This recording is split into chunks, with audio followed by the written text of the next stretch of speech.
Kita ke informasi berikutnya pemirsa. Kericuhan terjadi saat massa dari Himpunan Mahasiswa Islam atau HMI menggelar unjuk rasa di depan Istana Bogor.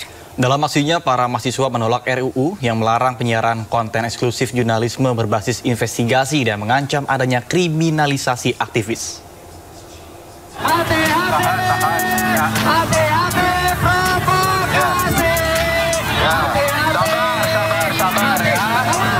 Gelombang protes menolak RUU penyiaran digelar mahasiswa yang tergabung dalam Himpunan Mahasiswa Islam di depan Istana Bogor, Jawa Barat, Selasa sore. Aksi saling dorong pun tidak bisa dihindarkan saat para mahasiswa hendak masuk ke istana namun dihadang aparat kepolisian. Sesuai garis. Dalam aksinya, mahasiswa menolak RUU penyiaran yang melarang konten eksklusif jurnalisme berbasis investigasi. Mereka juga mengecam adanya diskriminalisasi terhadap aktivis oleh Bupati Bulukumba, Sulawesi Selatan.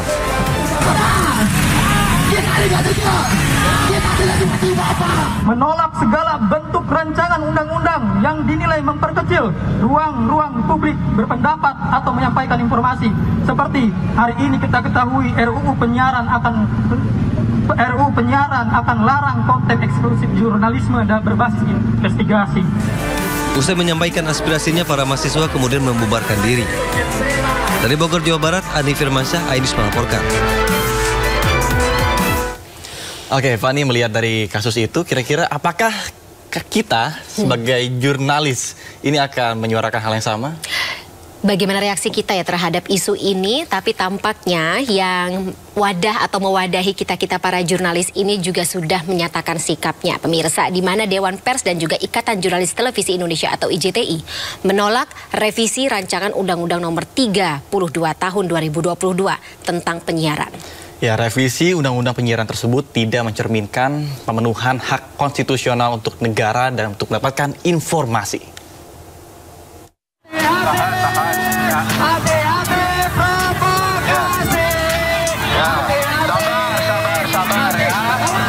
Gelombang protes menolak RUU penyiaran digelar mahasiswa yang tergabung dalam Himpunan Mahasiswa Islam di depan Istana Bogor, Jawa Barat, Selasa sore. Aksi saling dorong pun tidak bisa dihindarkan saat para mahasiswa hendak masuk ke istana namun dihadang aparat kepolisian. Sesuai garis.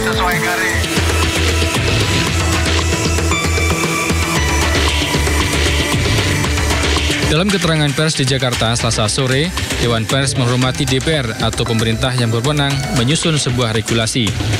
Namun Dewan Pers menilai draft rancangan kedua atas Undang-Undang Nomor 32 Tahun 2022 tentang penyiaran tidak mencerminkan pemenuhan hak konstitusional warga negara dalam mendapatkan informasi, sebagaimana tercantum dalam Undang-Undang Dasar 1945. Berkaitan dengan itu, Dewan Pers menolak draft rancangan Undang-Undang Penyiaran tersebut.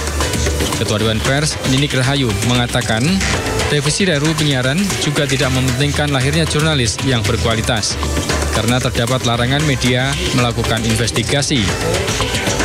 Hal senada juga disampaikan Ketua Umum Ikatan Jurnalis Televisi Indonesia IJTI, Heri Kurniawan.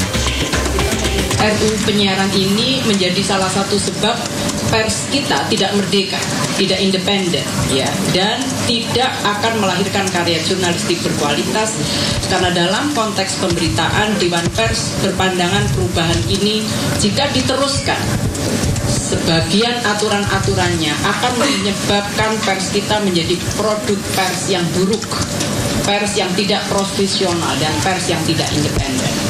Setelah kami membaca menelaah beberapa pasal dalamnya, ada beberapa pasal yang kemudian kami nilai itu sangat berbahaya bagi kehidupan masyarakat pers. Antara lain tentang larangan untuk penayangan jurnalisme investigasi. Padahal kita tahu bahwa jurnalisme investigasi itu adalah hal yang paling dasar, yang paling penting, yang paling strategis dalam karya jurnalistik, di mana publik bisa memahami lebih luas tentang sebuah peristiwa atau sebuah fenomena. Revisi Undang-Undang Penyiaran menjadi kontroversi karena muncul pasal-pasal yang dinilai bertentangan dengan Undang-Undang Pers. Di antaranya pasal 8A huruf Q menyelesaikan sengketa jurnalistik khusus di bidang penyiaran. Pasal 42 ayat 2 penyelesaian sengketa terkait kegiatan jurnalistik penyiaran dilakukan oleh Komisi Penyiaran Indonesia KPI. Dua pasal tersebut dianggap bertentangan dengan Undang-Undang Pers karena selama ini sengketa ditangani Dewan Pers. Pasal 50B huruf C menyebut standar isi siaran SIS memuat larangan mengenai penayangan eksklusif jurnalistik investigasi. Pasal ini berpotensi menyebabkan masyarakat hanya mendapat berita-berita seremoni alih-alih berita yang kritis.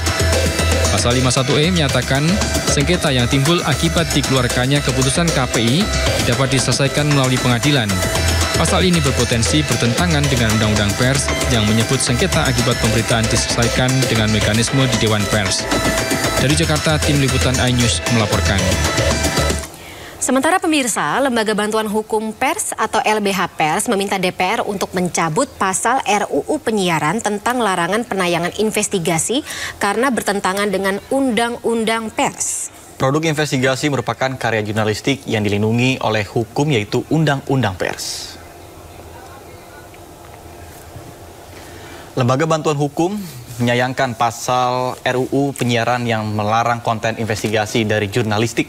Direktur Eksekutif LBH Pers Ade Wahyudin mengatakan konten investigasi merupakan salah satu karya jurnalistik yang dilindungi oleh hukum yaitu Undang-Undang Pers Nomor 40 Tahun 1999. LBH Pers pun meminta DPR mencabut pasal larangan investigasi dalam RUU Penyiaran karena bisa membungkam dan membatasi kemerdekaan pers.